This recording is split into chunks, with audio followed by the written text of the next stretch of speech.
Salam semua. Ya, saudara diberkati dengan pujian penyembahan kita.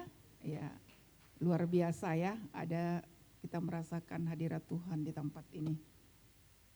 Terima kasih buat Pastor Stephen ya, yang sudah memberi kesempatan kepada saya untuk kita boleh bersilaturahmi ya. Jadi KCC ini sebenarnya saya merasa ini sudah seperti keluarga saya. Amin. Ya. Dan saya bersyukur ya, ternyata anak saya Gaby juga jago suaranya. Tepuk tangan dulu untuk Stefani, Gaby ya. Karena di rumah jarang dia nyanyi seperti itu ya. Dia sembunyikan talentanya. Tuhan bilang kalau satu disembunyikan akan diambil ya. Nanti mungkin akan ditambahkan talenta-talenta yang berikutnya ya. Mungkin yang belum kenal dengan saya, sebagian kali sudah kenal. Saya mamanya Tasya. Kami punya 3 putri ya, Tasya, Gaby dan Gita. Ya, Gita ada di Medan. Yang paling besar dan paling kecil tuh pemain keyboard ya. Jadi Gaby mengambil spesialisasinya. Dia bisa main tetapi kalau dalam keadaan terpaksa ya bisa dipergunakan.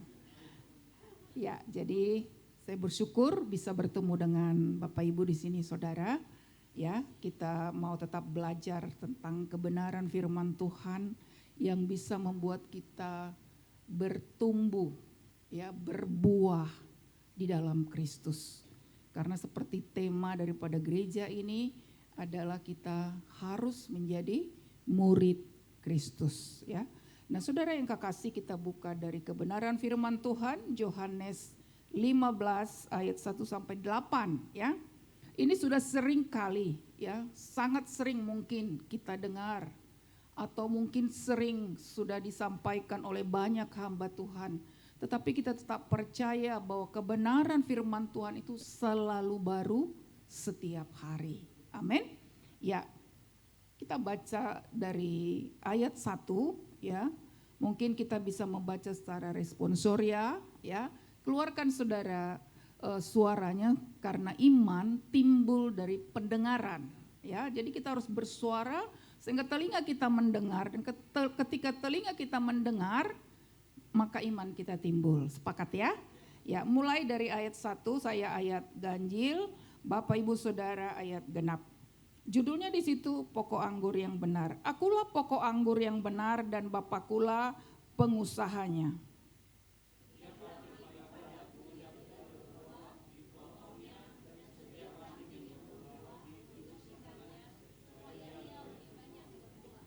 Kamu memang sudah bersih karena firman yang telah kukatakan kepadamu. 4.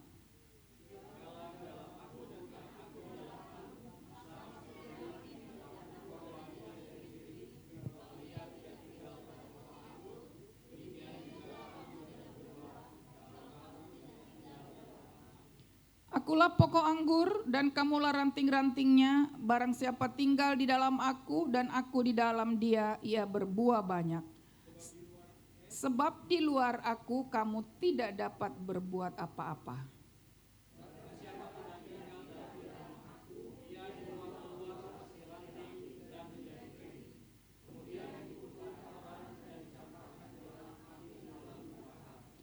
Jikalau kamu tinggal di dalam aku dan firman-Ku tinggal di dalam kamu, mintalah apa saja yang kamu kehendaki dan kamu akan menerimanya. 8.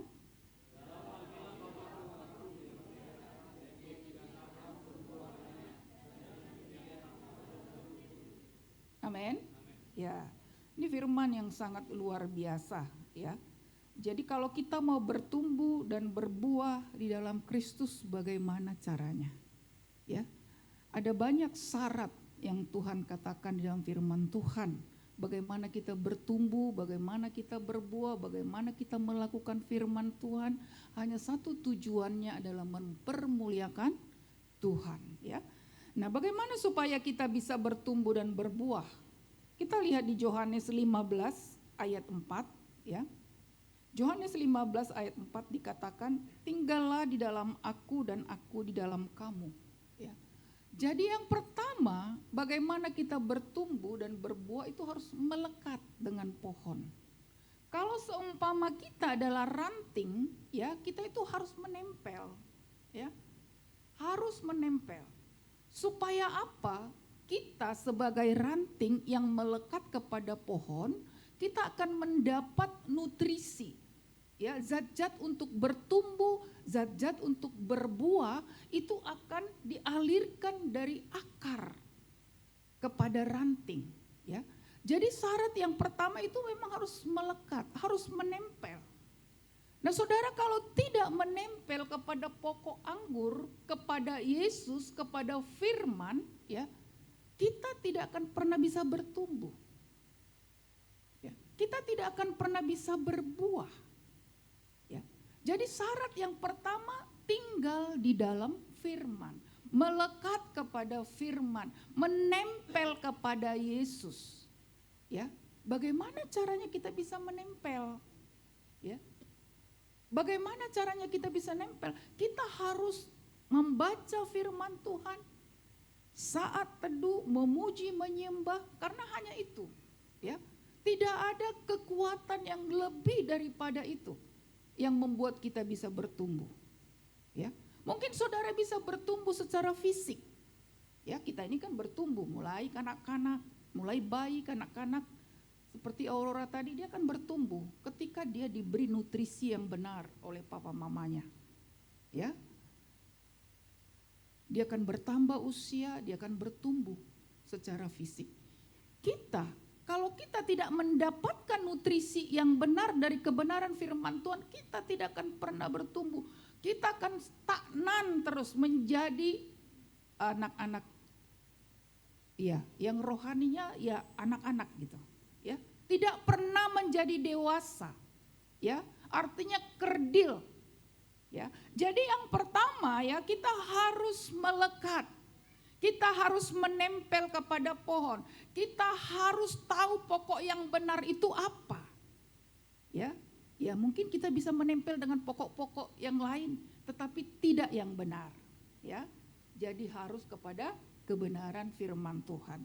Nah itu yang pertama ya, yang kedua di Yohanes 15 ayat 1, di luar pokok ya, ranting itu tidak pernah hidup, tidak pernah bertumbuh, tidak akan pernah berbuah.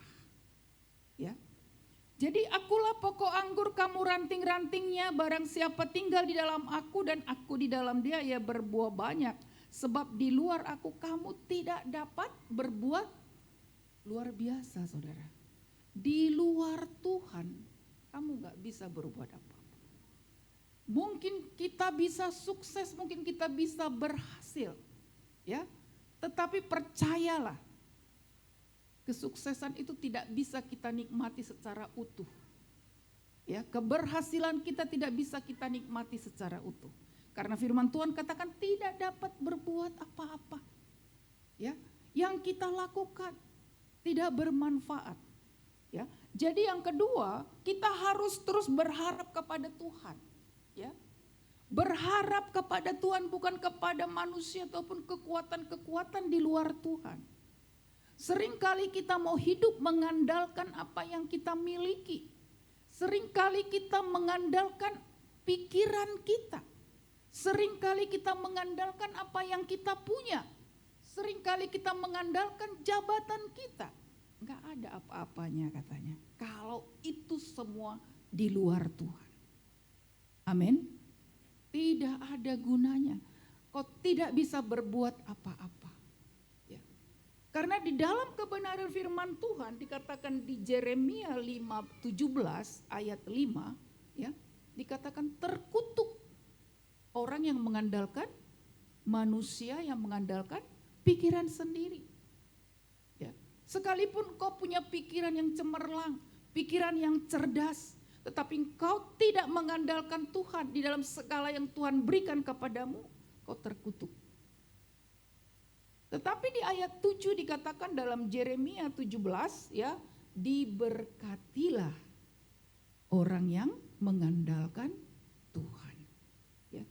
Saudara, ini sesuatu yang luar biasa. Mungkin ketika kita mengandalkan manusia, kita bisa melihat hasilnya seketika. Ya. Kalau kita mengandalkan Tuhan, mungkin kita harus butuh waktu. Ya. Karena memang Tuhan tidak mau secara instan. Kita mendapatkan sesuatu itu Tuhan tidak mau secara instan. Ya. Jadi di luar Tuhan kita tidak dapat berbuat apa-apa.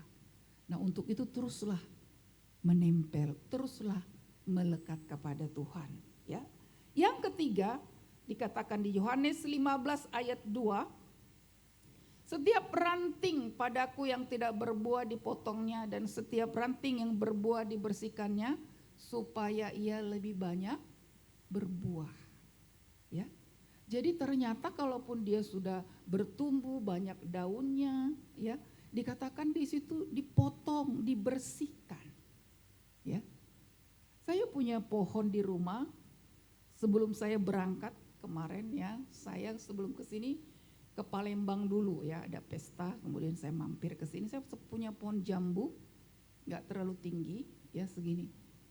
Tiba-tiba saya lihat sudah keluar itunya ya, bunga, pintil-pintil itu mau berbunga. Jadi adik saya bilang itu kayaknya sudah mau berbunga, tapi daunnya banyak sekali, ya.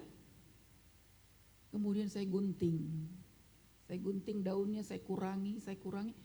Ternyata saudara, buah pun itu harus dikurangi supaya buah yang tinggal itu bisa berkembang dengan baik, ya. Saya belajar dari YouTube, ya. Jadi kalau dia berbuah gitu harus dikurangi supaya yang tinggal itu bisa lebih manis, lebih besar, cukup nutrisi, tidak berbagi kepada yang lain. Nah, itu dikatakan dipotong dan setiap ranting yang berbuah dibersihkan, ya. Ternyata untuk mendapatkan, untuk bertumbuh dan berbuah lebat, berbuah manis, perlu proses, saudara. Ya, perlu dibersihkan.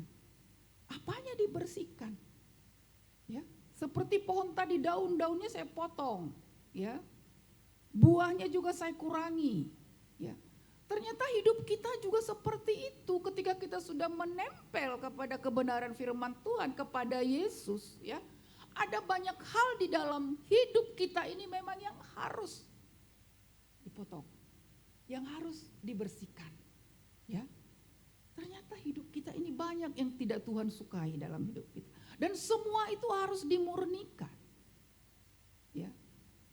Saudara tahu mungkin apa kira-kira yang ada dalam diri kita? Apa yang perlu Tuhan potong? Apa yang Tuhan perlu gunting atau dipotong? Ya, banyak hal.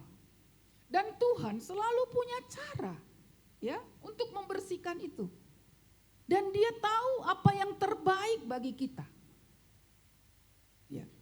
Dan Dia tahu, saya sebagai orang tua yang single parents, ya, saya banyak sekali ya diproses oleh Tuhan. Ya. Saya bukan orang yang jahat, saudara. Saya rajin beribadah, ya. Saya rajin dan di keluarga saya itu bisa dibilang saya termasuk kategori yang baik. Ya, ngajar sekolah minggu. Tapi mungkin bagi Tuhan itu tidak cukup. Kamu tidak hanya sampai di situ. Kamu harus naik, kamu harus saya potong, kamu harus saya proses, kamu harus saya uji. Wah, katanya kalau sudah mendengar ujian ini agak deg-degan ya. Ya, saya nggak tahu di bagian mana saudara diuji. Ujian apa yang sedang saudara alami atau proses apa yang saudara sedang alami hari-hari ini. Dan tidak semua orang siap untuk diuji. Amin. Tidak semua orang siap untuk diproses. Kenapa itu menyakitkan? Ya. Kalau mungkin pohon itu atau ranting itu bisa berkata ketika saya potong, aduh sakit, getahnya keluar. Ya, mungkin dia bilang, aduh sakit Bu. Jangan terlalu banyak lah, jangan terlalu lama lah. Ya. Kita memang harus dibersihkan. Nah sekarang ketika kita pertanyaannya ketika kita dibersihkan, ketika kita diuji, siapkah kita dengan hal itu? Ya harus siap. Siap tak siap? Harus siap. Ya. Nah saudara yang kekasih, seperti bangsa Israel ya, ketika Tuhan menguji mereka. Ketika dia membawa bangsa Israel dari Mesir ke tanah perjanjian, ya, itu bangsa pilihan Tuhan, umat yang dipilih, ya, itu pun harus diuji. Dia bawa ini bangsa Israel ke tanah Kanaan, saudara, semua disiapkan, ya, perhatikan, bangsa Israel pun bersungut-sungut, ya. Siapa yang suka bersungut-sungut di sini? Bertobat, amin. Bertobat ya. Saya pun dulu suka bersungut-sungut, ya. Tapi sekarang saya bilang enggak lah, karena ujian itu terlalu sakit bagi saya. Iya kan? Lebih bagus kalau memang diuji, ya Tuhan saya terima. Saya terima. Karena kalau kita memberontak seperti bangsa Israel itu menyakitkan. Ya, lebih bagus terimalah dengan kerelaan. Haleluya. Ya, kalau kita lihat di Ulangan 8 ayat 2 dan 3 dikatakan di situ. Ingatlah kepada seluruh perjalanan yang kau lakukan atas kehendak Tuhan Allahmu di padang gurun selama 40 tahun ini dengan maksud, ya, ini minggu yang lalu juga ada disampaikan Pastor Stephen, dengan maksud merendahkan hatimu, ya. Dan mencobai engkau untuk mengetahui apa yang ada dalam hatimu, yakni apakah engkau berpegang pada perintahnya atau tidak. Ya, ternyata Tuhan itu mau merendahkan hati daripada bangsa Israel. Ya, mau menguji mereka apakah mereka tetap berpegang kepada firman Tuhan. Ya. Apakah mereka punya hati yang rela dan hati yang mau ketika Tuhan berikan kepada mereka kesulitan, ya? Apakah mereka bisa melihat kebesaran Tuhan di tengah-tengah kesulitan itu? Itu sebenarnya yang Tuhan mau juga di dalam perjalanan kehidupan kita.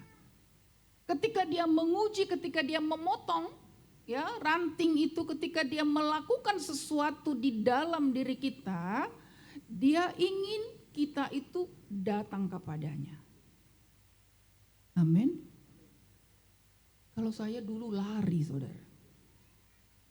Ya, saya lari dari kenyataan. Ya, karena mungkin terlalu menyakitkan. Ya, tapi makin lari kita, makin ditarik, saudara. Wah, ini namanya nggak habis-habis ini pergumulan kalau seperti ini. Makin lari kita, makin ditarik, makin sakit. Ya, jadi jangan lari dari persoalan. Amin. Hadapi. Ya, dihadapi apapun itu. Mungkin menyakitkan, dihadapi.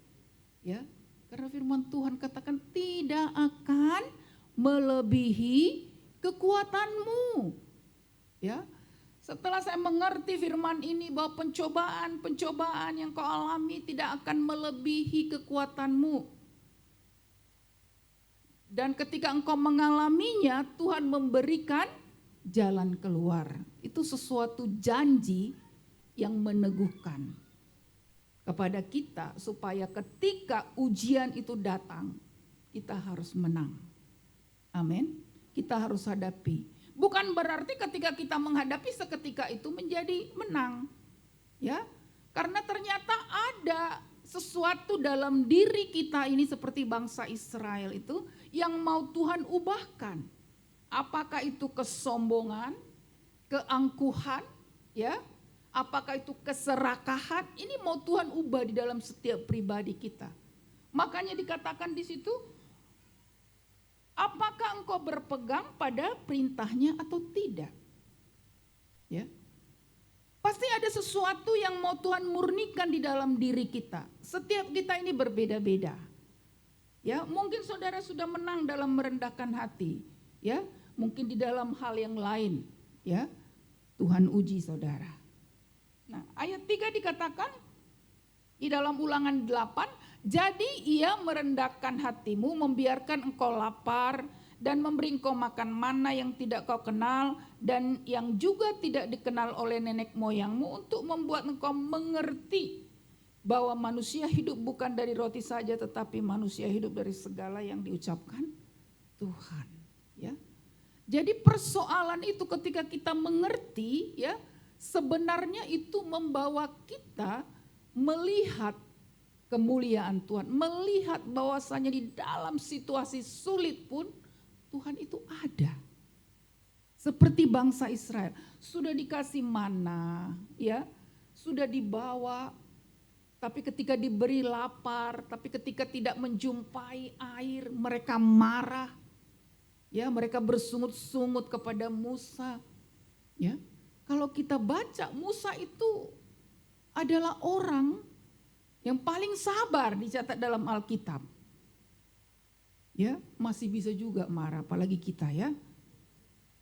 Kita bilang, kan ada kesabaran itu ada batasnya, Bu. Ada batasnya, Inang, Amang. Gak ada batasnya ternyata. Ya. Kenapa? Itu buah roh. Ya, karena memang itulah salah satu karakter daripada Kristus. Dan itu harus bisa kita capai, harus bisa hari lepas hari, harus ada progres. Ya, aku nggak bisa sabar karena dari dulunya sudah begitu, dari sononya katanya, ya kan, sama suaminya, sama istrinya. Marah saja pun kerjamu, udah dari sononya begitu. Tapi saudara percaya, ketika kita menempel kepada firman Tuhan, semua bisa diubahkan. Amin. Saudara percaya? Ya, saya percaya. Ya. Nah, itu yang ketiga, ya. Jadi membiarkan mereka lapar, ya, supaya mereka tahu bahwa yang memelihara mereka itu adalah Tuhan. Ya. Kemudian yang keempat, ya. Yohanes 15 ayat 6. Lalu Yesus mengatakan perumpamaan, barang siapa tinggal di dalam aku, ya, ia dibuang keluar seperti ranting dan menjadi kering, kemudian dikumpulkan orang dan dicampakkan ke dalam api, lalu dibakar. Ya, kita kalau tidak tinggal di dalam Tuhan, saudara, nggak ada gunanya. Ya, saya mengalami hal ini. Ya, dulu, nah ini cerita dulu kesaksian, ya. Saya itu dari Bandung ke Medan itu sekali 2 minggu itu naik pesawat. Dulu orang belum naik pesawat, dulu masih Garuda dan Merpati. Ya, itu kita sama stasiun itu bolak-balik. Artinya ekonomi cukup bagus. Saya waktu itu menjabat kepala bidang keuangan di salah satu perhotelan di Bandung. Ya, jadi cukup bagus, ya. Waktu Tuhan memanggil saya sudah tahu sebenarnya Tuhan memanggil saya. Tapi saya bilang, Tuhan nantilah setelah saya pensiun. Tuh, ternyata sama Tuhan gak bisa, dia harus kejar kita sampai dapat. Amin. Jadi kalau Tuhan pakai anak saya di usia muda, saya sangat bersyukur, saudara. Ya, dia kejar sampai dapat. Makanya jangan lari. Enggaklah, Tuhan nanti aja ketika saya sudah pensiun. Saya berpikir dengan pikiran saya, kalau begini nanti anak saya bisa sekolah ke luar negeri, begini. Wah, saya berencana. Nol semua, saudara. Ya, tidak ada gunanya kalau kita tidak di dalam Tuhan. Hancur sehancur-hancurnya ekonomi, habis. Ya. Yang biasa anak antar jemput, ada supir ke sekolah, pulang pergi kemana saja, ini anak saya naik angkot, nih saksinya, naik angkot, saudara. Di situ saya mulai belajar beriman. Saya bilang, Kak sini. Dia bilang gini, aku kalau ke sekolah mah pakai angkotnya penuh terus. Kadang-kadang nggak dapat tempat duduk, terlambat. Kadang-kadang di bangku tempel. Ini miris, saudara. Ya, miris sebagai seorang ibu, ya. Tapi saya bilang gini, udah gini, kita berdoa ya dari rumah ya. Nanti kakak tidak dapat bangku tempel, pokoknya dapat satu bangku. Begitu ya Ma? Iya. Pulang dia cerita, tadi benar aku dapat bangku. Begitulah terus kesaksiannya. Ya. Dan mungkin saudara tidak pernah makan makanan yang bercampur-campur dengan kacang apa segala macam, itu kami sudah alami. Ya, bayangkan saudara, dari yang status sosial cukup tinggi itu berat, mungkin nggak nol minus, ya, orang pun membersihkan kita, ngerti ya, nggak dianggap, ya kalau bahasa Bataknya itu gini, pis mata nijol mama mereng gitu ya Mang ya, iya, begitu itu realita, ya pis sebelah mata gitu, ya dianggap.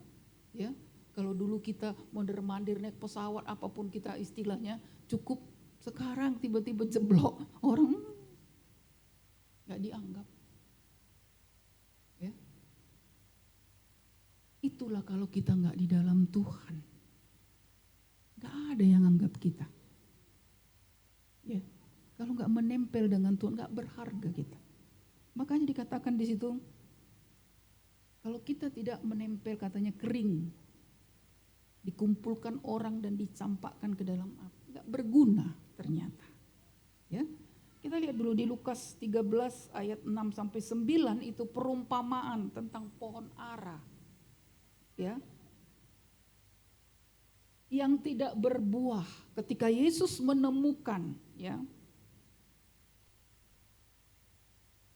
Di ayat 6, lalu Yesus mengatakan perumpamaan ini, seorang mempunyai pohon ara yang tumbuh di kebun anggurnya dan ia datang untuk mencari buah pada pohon itu tetapi ia tidak menemukannya. Lalu ia berkata kepada pengurus kebun anggur itu, sudah 3 tahun aku datang mencari buah pohon ara ini dan aku tidak menemukannya. Tebanglah pohon ini, untuk apa ia hidup di tanah ini dengan percuma. Nggak ada gunanya. Kalau kita tidak bertumbuh ya di dalam rohani, kita tidak menempel dengan firman Tuhan, itu kita mati, nggak berguna.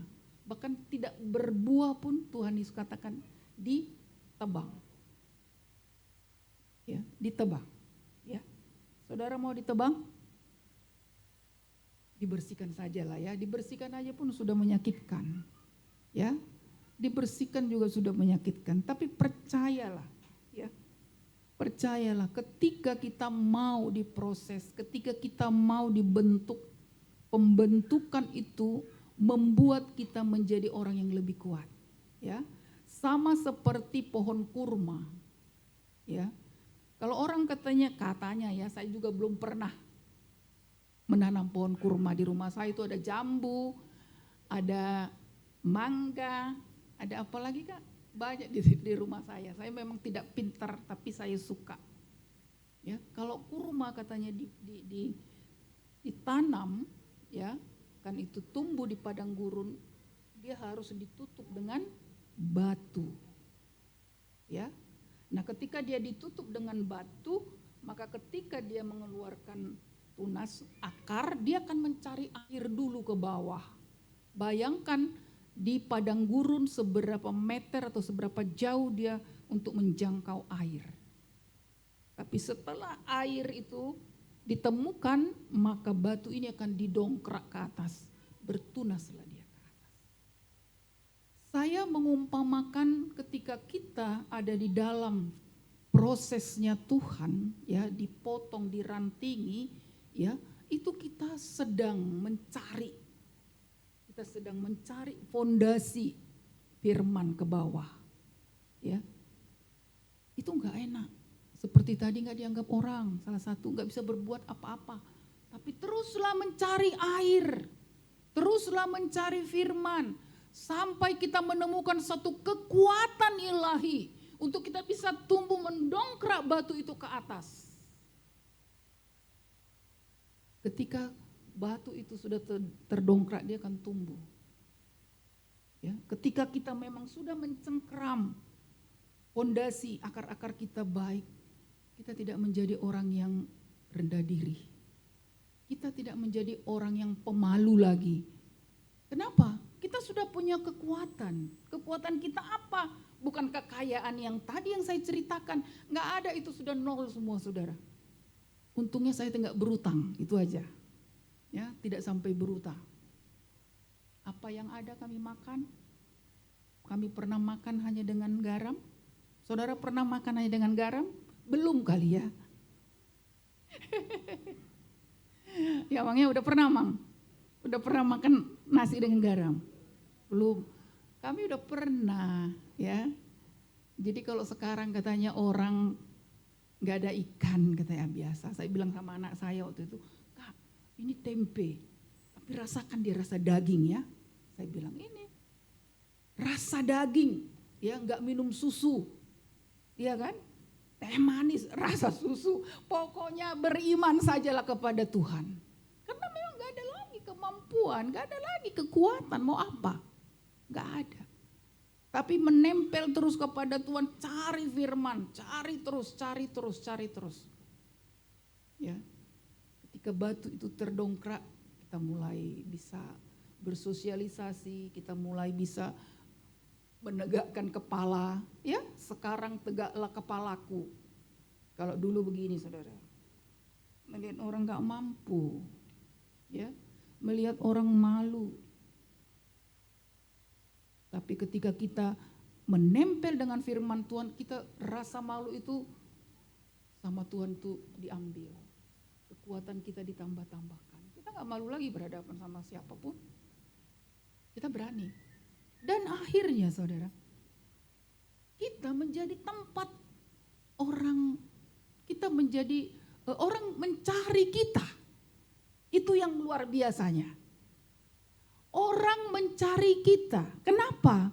Dia melihat kalau dulu mungkin tunduk, lunglai apa segala macam, kok sekarang sudah tegak. Sekarang sudah berani berbicara. Sekarang sudah berani berhadapan dengan siapapun. Kenapa? Itu pertanyaannya. Ya. Artinya saudara, ketika kita sudah menempel pada pokok anggur, kita sudah berakar, ya kita sudah mulai bertumbuh, orang sudah mulai melihat kita melirik. Kemudian kita sudah mulai berbuah. Orang sudah mulai bertanya-tanya, ada apa dengan dia? Ada apa di dalam dirinya? Inilah yang kita inginkan sebagai orang yang beriman, yang mau bertumbuh dan berbuah di dalam Kristus. Kita tidak harus menjadi pengkhotbah yang besar. Kalau memang itu panggilan saudara, silakan. Semua kita bisa berkhotbah lewat kehidupan kita. Ya, saya dulu orangnya gak berani berbicara di depan orang, saudara. Saya pemalu, ya. Mama saya selalu bilang, ini memang gak berani nih ngomong di depan orang, gak berani saya. Ya, apalah nanti mau saya katakan, apalah nanti mau saya bilang, ya. Tetapi ketika Tuhan itu ada di dalam kita dan kita ada di dalamnya, itu berputar 180 derajat. Bukan karena kita, tetapi karena kuasa Tuhan itu ada di dalam kita. Kemudian kita akan berbuah, dan buah ini bukan dinikmati oleh kita sendiri. Berapa menit lagi? Berapa menit lagi Pak? 5 menit lagi ya, akan saya selesaikan. Karena saya lihat sudah bergerak. Biasanya ada angka gini ya, tapi sudah dikasih tahu sama Pastor Stephen. Ya. Saudara yang kekasih, buah kita itu tidak dinikmati oleh kita. Ya, saudara punya pohon mangga, manggamu berbuah, itu ranum. Coba dilemparin orang saudara. Iya kan? Dilemparin orang. Dia menarik gitu loh. Ya. Kita pun begitu, ketika kita berbuah kita gak dilemparin orang, kita dicari, ya, dicari orang. percayalah, penderitaan kita yang sebelum-sebelumnya itu pasti hilang. Digantikan dengan sukacita. Kita dicari orang, buah kita bisa dinikmati orang. Ya, yang terakhir ayat 6. Yohanes 15 ayat 8, ya ini sudah saya jelaskan. Buah yang banyak, yang manis dinikmati banyak orang. Kata, sehingga Bapa kita dimuliakan. Amin. Kita berbuah enggak untuk diri kita sendiri. Kita berbuah untuk dinikmati orang. Bahkan ketika orang menikmati buah kita, orang memuji Tuhan. Oh benarlah. Benarlah dia orang yang cinta Tuhan. Benarlah dia orang yang berdoa. Benarlah dia orang yang menyembah Tuhan. Amin. Bapa yang dipermuliakan. Bukan untuk menjadi konsumsi kita. Supaya aku sudah terkenal, aku sudah dipanggil orang, kemudian sombong. Bukan untuk itu. Tetapi setiap pekerjaan buah yang kita hasilkan semuanya untuk kemuliaan nama Tuhan. Ayat yang terakhir ya. Dikatakan demikian kamu adalah murid-muridku, ya. Ketika kita bertumbuh berbuah di dalam Kristus, buah kita itu manis. Dinikmati banyak orang, mempermuliakan nama Tuhan bahwa kita lah murid-murid Kristus. Ya, ayat yang terakhir Yesaya 50 ayat 4. Dikatakan di situ, sebagai murid, ya, kita ini diperlengkapi Tuhan. Bisa ditampilkan Yesaya 50 ayat 4 ayat yang terakhir. Ya. Tuhan memberikan kepadaku lidah seorang murid supaya dengan perkataan aku dapat memberi semangat baru kepada orang yang letih lesu. Setiap pagi ia mempertajam pendengaranku untuk mendengar seperti seorang murid. Ya. Lidah Tuhan berikan kepada kita. Bukan untuk memaki orang lain. Tetapi lidah diberikan kepada kita untuk kita bisa memberitakan Injil, memberitakan kabar sukacita, memberkati orang, ya. Ketika mereka bertemu dengan kita ada rasa sukacita, bukan rasa udah datang dia pergilah kita. Ya, kita jadi si surang, bukan. Harus ada dia, karena kalau ada dia nanti kita semua sukacita. Itu buah. Amin. Pelihara lidah kita, pelihara perkataan kita, terus telinga kita. Ya, telinga seorang murid itu mendengarkan gurunya berbicara. Amin. Mendengarkan suara Tuhan. Mendengarkan apa yang kata firman Tuhan, bukan mendengarkan gosip. Amin. Ya. Biar telinga kita tertuju kepada Kristus, lidah kita dipakai untuk memperkatakan perkataan-perkataan yang membangun. Amin. Ya, demikian firman Tuhan, kita berdoa.